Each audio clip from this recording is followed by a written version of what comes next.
আসসালামু আলাইকুম ভিউয়ার্স, সবাইকে ড্রিমিং ইন্টারেস্ট লিমিটেডের পক্ষ থেকে শুভেচ্ছা। আজকে এই ভিডিওটির মাধ্যমে আপনাদের সাথে শেয়ার করব কিভাবে ইন্টেরিয়র ডিজাইন প্ল্যান শুরু করতে হয় এবং কখন থেকে শুরু করতে হয়। তো পুরো এই বিষয়গুলো জানার জন্য আপনারা পুরো ভিডিওটি দেখবেন। তো প্রথমে আপনাদের সাথে শেয়ার করছি একটি বিষয় যে আপনি যখন প্ল্যান করবেন যে আপনি ইন্টেরিয়র ডিজাইন করবেন আপনার প্রজেক্টে, অর্থাৎ আপনার ফ্ল্যাট হোক, আপনার কোনো অ্যাপার্টমেন্ট বিল্ডিং হোক, অথবা ডুপ্লেক্স, ট্রিপ্লেক্স, অথবা কোনো কমার্শিয়াল স্পেস, অথবা কোনো মাল্টি স্টোরেড বিল্ডিং, যেটি হোক।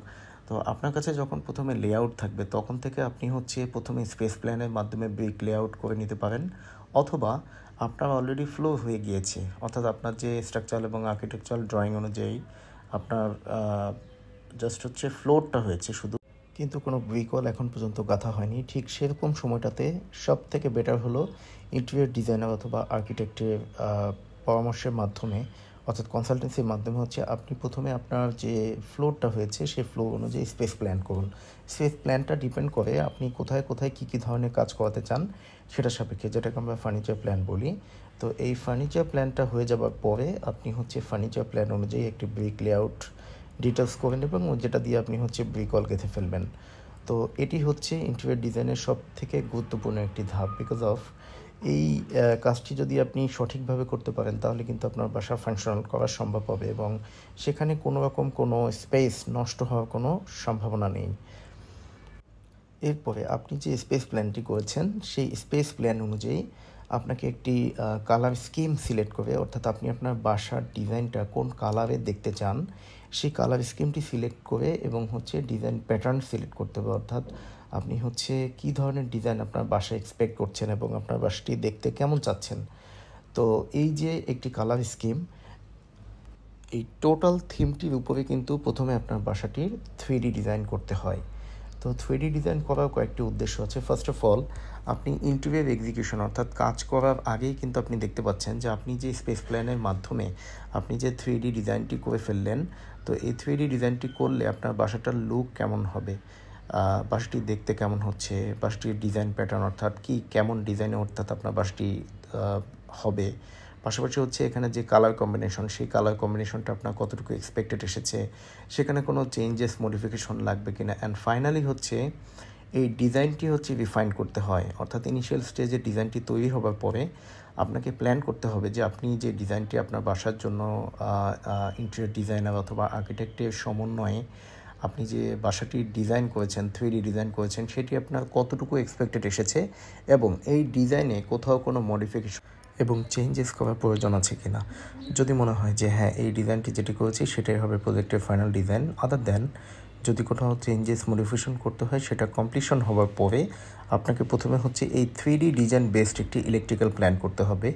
নর্মালি এই ইলেকট্রিক্যাল প্ল্যানটি বিল্ডিংয়ের রেগুলার ইলেকট্রিক্যাল প্ল্যান থেকে কিন্তু সম্পূর্ণ ডিফারেন্ট। এই যে 3D design based electrical plan, এটি হবে সম্পূর্ণ আপনি যে 3D ডিজাইনটি করেছেন সেটার সাপেক্ষে এই 3D ডিজাইন বেসড ইলেকট্রিক্যাল প্ল্যানটি হবে এবং এই ইলেকট্রিক্যাল প্ল্যানটি আপনার রেগুলার ইলেকট্রিক্যাল প্ল্যানের সাথে ম্যাপিং করে আপনাকে প্রজেক্টে আগে এক্সিকিউট করতে হবে। এখানে একটি কথা বলে রাখা দরকার যে অনেকেই আছেন যে এই 3D ডিজাইন বেসড ইলেকট্রিক্যাল প্ল্যানটিকে কোনো রকম গুরুত্ব না দিয়ে প্লাস্টার করে, অর্থাৎ রেগুলার ইলেকট্রিক্যাল প্ল্যানটি এক্সিকিউট করেই প্লাস্টার করে ফেলেন। তখন যেটা হয়, এবং ইন্টেরিয়র ডিজাইন করার আগে কিন্তু, অর্থাৎ এক্সিকিউশন করার আগে কিন্তু আপনাকে বলে water base sealer and single coat painting করে তারপরে ইন্টেরিয়র করলে সব থেকে সেভ হবে। আদার দেন আপনার যে বোর্ড ওয়ার্কগুলো থাকে, অর্থাৎ কাঠের যে স্ট্রাকচারগুলো থাকে, সেগুলো কিন্তু ক্ষতিগ্রস্ত হওয়ার চান্সেস 100% থাকে, বিকজ অফ ওয়াল থেকে যে একটা ড্যাম্প, সেই ড্যাম্প এবং একটা যে ওয়েদারি একটা এনভায়রনমেন্ট থাকে সেটা কিন্তু সবসময় বোর্ড কিন্তু অ্যাবজর্ব করে।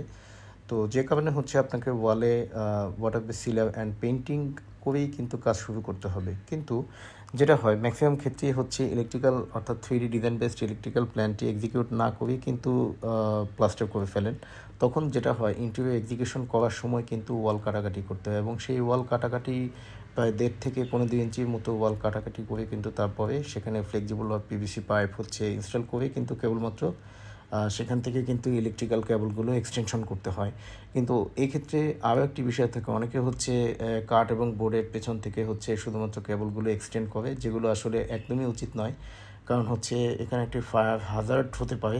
পাশাপাশি আরেকটা জিনিস হতে পারে যে দেখা গেল যে একদম ফাইনাল ফিনিশিংয়ের পরে কোথাও কোথাও হচ্ছে কেবলের লাইন হচ্ছে পাওয়া যাচ্ছে না, অর্থাৎ দেখা যায় যে অনেক সময় কাজ করতে গিয়ে কোনো কেবল হচ্ছে কাটিং পড়ে যায়, অর্থাৎ কোনো কেবল নষ্ট হয়ে যায়, অথবা কোনো একটি কেবলে যদি ফেস না পাওয়া যায় তখন দেখা যায় সেখানে ফেস দেওয়াটা আসলে অনেক বেশি ডিফিকাল্ট হয়ে যায়, অথবা কোনো কিছু ভেঙে করতে হয় তখন।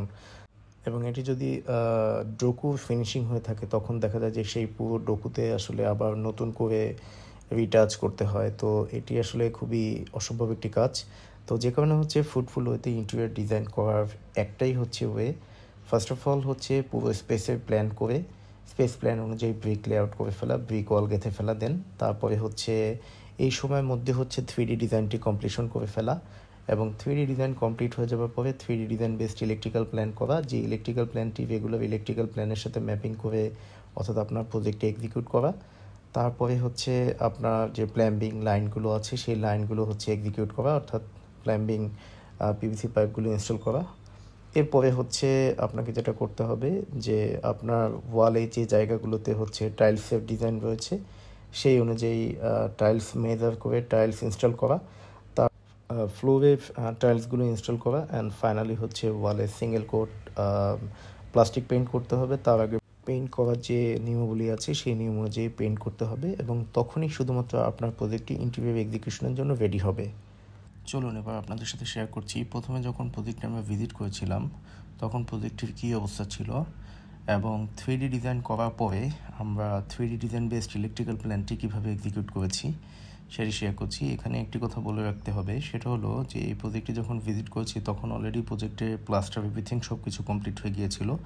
তো 3D ডিজাইন করার পরে যেহেতু হচ্ছে ওয়ালের সমস্ত জায়গাতে আমাদের কাজ ছিল, তো ওয়াল বেস প্যানেলিংগুলো করা, প্লাস হচ্ছে ক্যাবিনেটগুলো করা, ড্রেসিং ইউনিট এভরিথিং, প্লাস হচ্ছে মাথার উপরে যে সিলিং আছে সেই সিলিংগুলো অর্থাৎ উডেন যে সিলিংগুলো করা হবে সেই সিলিংয়ের জন্য যে ইলেকট্রিক্যাল এক্সটেনশনগুলো দরকার ছিল সেটি করার জন্য আমরা এই প্রজেক্টের জন্য যে 3D ডিজাইন করেছি সেটির সাপেক্ষে, অর্থাৎ 3D ডিজাইন সাপেক্ষে একটি 3D design based electrical plan করে সেই প্ল্যানটি আমরা এই সাইটে এক্সিকিউট করেছি। এক্সিকিউট করাটা আসলে অনেক টাফ ছিল, কারণ হচ্ছে অলরেডি প্লাস্টার করা ছিল, এবং সেখানে আমরা যেটা করেছি প্লাস্টার হচ্ছে 1.5 থেকে 2 ইঞ্চি মতো কেটে তারপরে হচ্ছে পিভিসি অ্যান্ড ফ্লেক্সিবল পাইপগুলো হচ্ছে ইনস্টল করে দেন প্লাস্টার করে তারপরে হচ্ছে টাইলস ওয়ার্ক কমপ্লিট করা হয়েছে, এবং সেখানে পেইন্টিং করার পরে তারপরে হচ্ছে কাজ শুরু করা হয়েছে। সো ইন্টেরিয়র ডিজাইন করার জন্য আপনার সঠিক নিয়মে হচ্ছে ডিজাইন প্ল্যান এবং এক্সিকিউশন করা প্ল্যান করুন, এতে করে বেঁচে যাবে আপনার অযথা সময়, অনর্থক অর্থ খরচ, সেই সাথে হচ্ছে প্রজেক্টে ইন্টেরিয়র এক্সিকিউশন করার সময় ম্যাটেরিয়াল কস্টিং অর্থাৎ ম্যাটেরিয়ালস ওয়েস্টেজ কস্টিং, সেই সাথে হচ্ছে আপনি যদি সঠিক নিয়মে প্ল্যান অর্গানাইজ করে যদি ইন্টেরিয়র এক্সিকিউশন করেন তাহলে আপনার বাসাটি প্রপারলি ফাংশনাল এবং এস্থেটিক করতে অনেক বেশি ভূমিকা রাখবে। সো থ্যাংক ইউ সবাইকে আমাদের সাথে থাকার জন্য, অনেক অনেক ধন্যবাদ। আসসালামু আলাইকুম।